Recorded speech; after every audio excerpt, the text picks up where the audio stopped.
Po nating lahat, mahirap maging mahirap. Sabi nga po, kung namamana ang yaman, namamana rin ang kahirapan. Isa po tayo ng DSWD sa pagtulong sa mga nangangailangan nating kababayan para makaahon sila sa kahirapan. Sobrang maraming matutuwang kababayan natin ito. Department of Social Welfare and Development dadagdagan ang buwanang natatanggap na pera ng mga benepisyaryo ng 4Ps. Naghahanap rin ang Social Welfare Department ng idadagdag na pamilyang mapapasali sa Pantawid Pamilya Pilipino Program. O narinig nyo ba? Magparehistro na agad sa pinakamalapit na DSWD sa inyong lugar. Malaking good news talaga ito dahil kasi yan sa nagtataas ang mga bilihin sa buong bansa. Ang buwan ng perang natatanggap daw ng mga benepisyaryo ng 4Ps ay hindi na sasapat.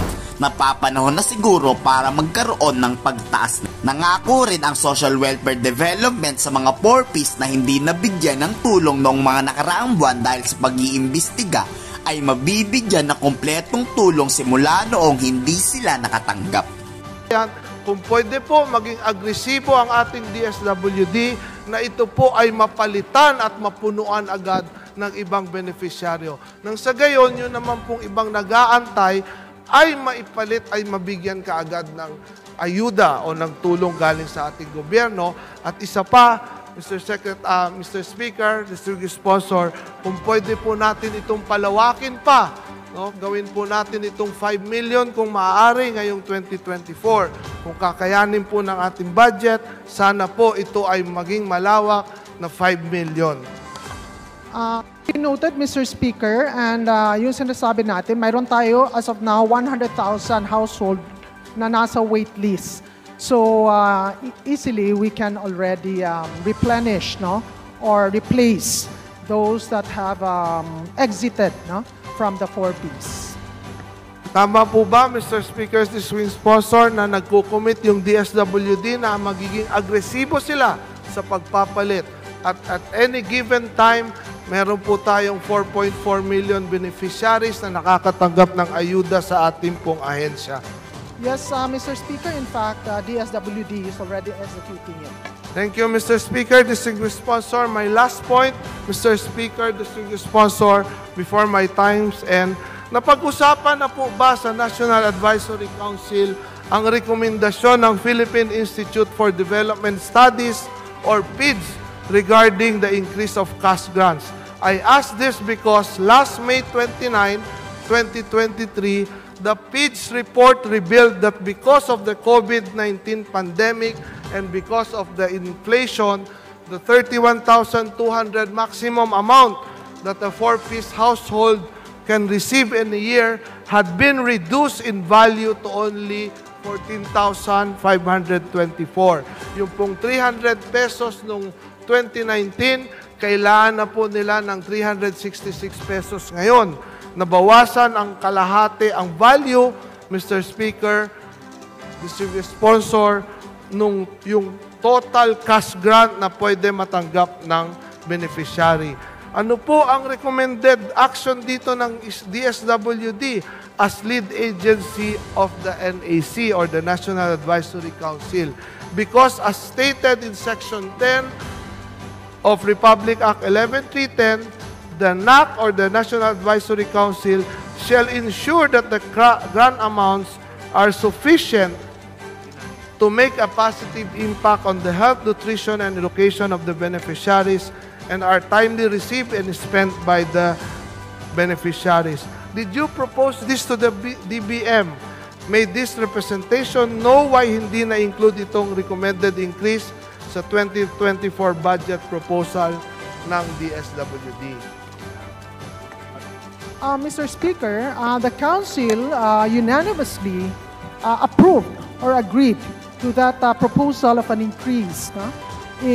Due, as you mentioned, about the inflation, about the cost of living has increased, and also the effect of COVID-19. So, okay naman, walang problema doon. With regards to the DBM, syempre, nagkaroon sila ng representation and they're also discussing this with DBM. Sana magkaroon ng special provision ang Kongreso na malagay siya sa unprogram. Okay. Thank you for that information, Mr. Speaker, Madam Sponsor. Ibig sabihin po ba nag-request ang DSWD sa ating pong DBM tungkol po dito? Because with all due respect to all of our colleagues here who filed bills to increase the cash grants, paghihintayin po natin ito, mayroon pa pong tayong prosesong pagdadaanan. So ang ibig ko pong sabihin dito, because under our law, our Republic Act 11310, nakasad na po doon, Section 10, na pwede po magrekomenda ang National Advisory Council to the DSWD ng kanila pong increase pag hindi na po ito kasya at nakita pong kulang na, no? And the DSWD as the lead agency can increase, no? Pwede na pong itaas.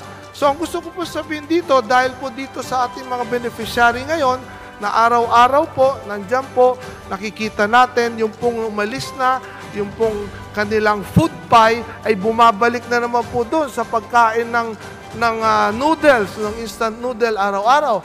Gusto natin po silang tulungan na makapag-increase agad. Bagamat hindi po kasing taas ng mga nasa House Bill na na-file, na naipasa, ang rekomendasyon po ng PIDS ay 20%, no? Increase. So, ang gusto ko po malaman, pwede ba itong gawin ng DSWD na ngayon? Mr. Speaker, the power of the purse is with Congress. Sa totoo lang, gustong-gusto, na-concur na yan, tapos na si Council. And nasa atin na yan, if we want to increase it, by putting a special provision to allow the increase or the additional augmentation through a special provision to be taken from the unprogrammed funds. And nasa atin, kasi tapos na Noong nag-usap tayo tungkol dito, when this discussion was being done, tapos na yung NEPS. Okay. So, Mr. Speaker, distinguished sponsor, can the DSWD request for this? Because naniniwala po ako na dapat talagang taasan na ang cash grant sa harap ng mga dagdag na pasanin ng ating mga mamamayan na idinudulot ng pandemya at nagtataas sa presyo ng mga bilihin. Tayo po, handa po ang representasyong ito na makipagtulungan sa DSWD para maisakatuparan ito sa lalong madaling panahon. I hope our good DSWD Secretary can submit their proposal to urgently increase these cash grants para po, ito po, so that with the support of our colleagues here in Congress, we can propose the necessary adjustments with the budget of the DSWD at the appropriate time. Thank you, Mr. Speaker. The agency can submit the resolution of the Council approving the increase, and the ball is in the hands now of Congress, whether to put it under the special provision under unprogrammed funds. Thank you, Mr. Speaker.